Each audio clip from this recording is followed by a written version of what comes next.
Our next speaker is Evan Slattery. Evan graduated from Jesuit High School as a member of the class of 2016.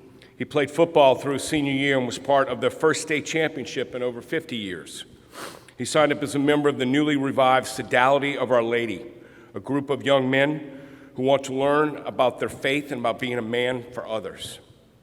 He participated in rugby and wrestling as a senior. He was named co-valedictorian. Evan went on to attend the University of Notre Dame, where he studied pre-medicine and business. And after graduating in 2020, Evan opted to pursue a master's degree from Notre Dame.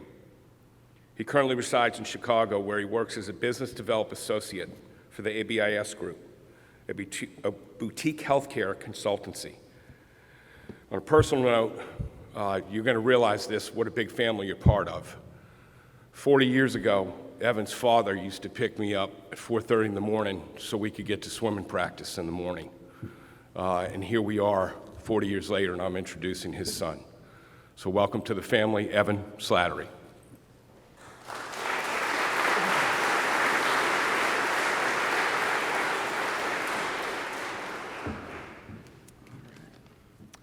Good morning, guys. All right, first I wanted to thank the men behind the scenes that allowed me to be here.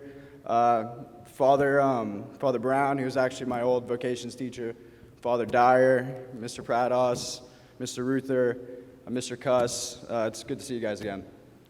All right, so I'm Evan. Welcome to your first day at Jesuit High School. Is anybody else nervous? All right. I can almost see myself sweating out there my first day back in 2011. But I'm just going to get into it. I'm going to start off with a quote. I was going to choose something that I learned from the classics department. I took a lot of Greek and Latin classes here. I definitely recommend doing that.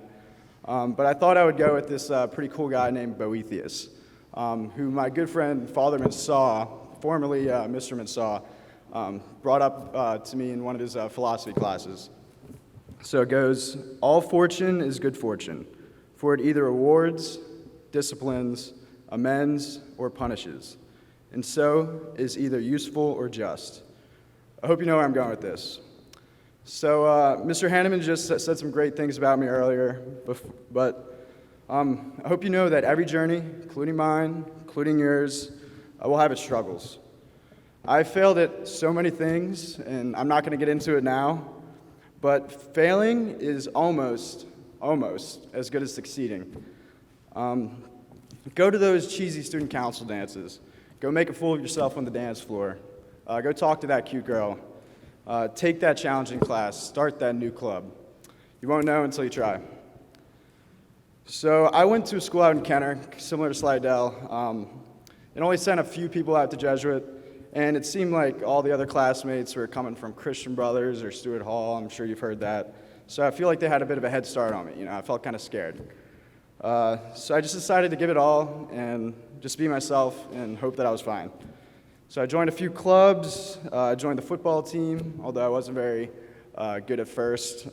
But Coach Sanji, Mr. Sanji, helped me out with that later on. And I also embarrassed myself at baseball and basketball tryouts. It happens. But I put myself out there. That's what matters, guys. And I know you guys have a lot on your minds, but I want you guys to walk away remembering three things. And I might be around in the hallways later to give you your first pop quiz, okay? So consider yourself lucky if that happens to you. So first, you got to put yourself out there. Like I said, I was cut from a couple sports teams, and I probably joined way too many clubs at first to where I was always running around like a madman during lunch.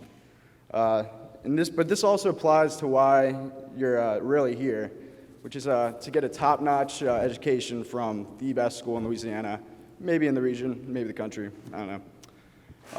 But I remember back in college, I hurt my back pretty bad, and it even caused me to miss some school. I was really upset. I felt like I didn't belong. I was feeling imposter syndrome. And it took me a while to realize that everything in this world is really there for the taking. You just got to work for it. Jesuit will be hard. Y'all probably heard that.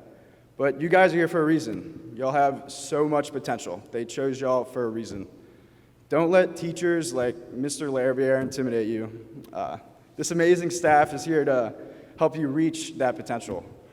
And you can trust this institution that has churned out some of the greatest men that I've ever met. So second, be a man for others. Yeah, you've definitely heard it plenty of times, be a man for others. But let me tell you what it means to me.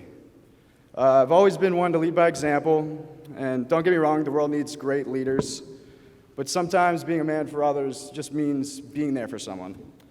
You're going to meet a lot of interesting people here from many walks of life who could be struggling just as much as you, and I can attest doing it alone is not the way to go. I was able to form so many great relationships just by being there for someone and putting my best foot forward. This one time I even tried to get into anime just so I could have a good conversation with one of my teammates on the football team. So third, enjoy it. Please enjoy your time here. I know it's a cliche to say that these will be the best years of your life here, but there's a lot of truth to it. I mean, that's what I think. Your years here are going to be transformative. One day you're going to walk out of these doors a man, and whatever type of man that may be. So Jesuit, it will overwhelm you, but it'll push you to new limits that you never thought you were capable of. One day you guys could be experts in civics or calculus or theater or band. At my college, every student from every background actually had to take 2 theology classes and 2 philosophy classes. So even if you're not Catholic or if you're just not religious, embrace the differences in each other and what you're learning. Challenge yourself to try new things beyond your comfort zone. You guys have so much to be thankful for, and now is not the time to settle. So be great, gentlemen, and remember there are a million ways to be great. So I wanted to end with a prayer that I grew to love during my time here. Probably said it thousands of times between different clubs, sports teams, or just by myself in the small chapel. So it goes like this. Dearest Lord, teach me to be generous. Teach me to serve you the way you deserve, to give and not to count the cost, to fight and not to heed the wounds, to toil and not to seek for rest, to labor and not to ask for reward. Save that knowing that I'm doing your will. Amen. All right, good luck, guys. AMDG.